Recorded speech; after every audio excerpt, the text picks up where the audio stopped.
Chopta Tungnath Chandrashila trek gives trekkers a one-stop package of beauty of a 360-degree view of snow-capped Himalayan ranges, lakes, dense forest areas, meadows and mythology.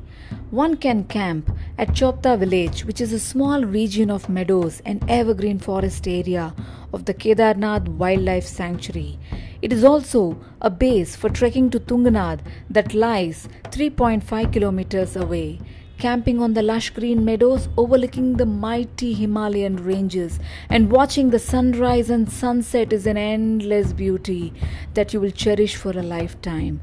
Chopta offers views of the imposing Himalayan ranges including Trishul, Nanda Devi and Chokamba. Starting the trek before sunrise gives you the best view from Chandrashila peak where the sun's rays glow on all the peaks. Tungnath is a 9-kilometer steep trek where you reach the highest Shiva temple in the world, Tungnath, at 12,073 feet, and then conclude the climb at the Chandrashila peak 1 kilometer from the Tungnath temple.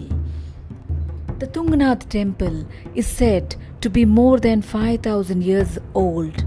According to our Puranas, Rishi Vyasa told the Pandavas to pray to Lord Shiva and beg for forgiveness as they were going to kill their cousins, the Kauravas, in the unavoidable war of Kurukshetra.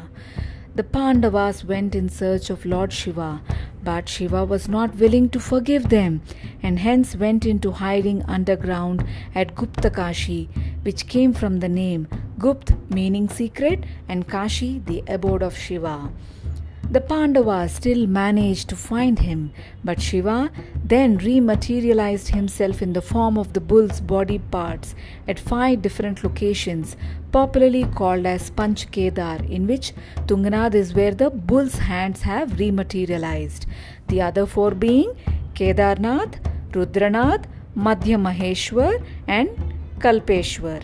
1 kilometer from Tungnath is a very steep trek to the Chandrashila peak, where you will be awestruck to see the 360-degree view of the Himalayan ranges. The peak also has a Shivalinga at one corner. It is said that Lord Rama meditated in front of this linga to cleanse himself of the sins of killing the Brahmin king Ravana. It is beautiful to note that even our gods cannot escape the laws of karma.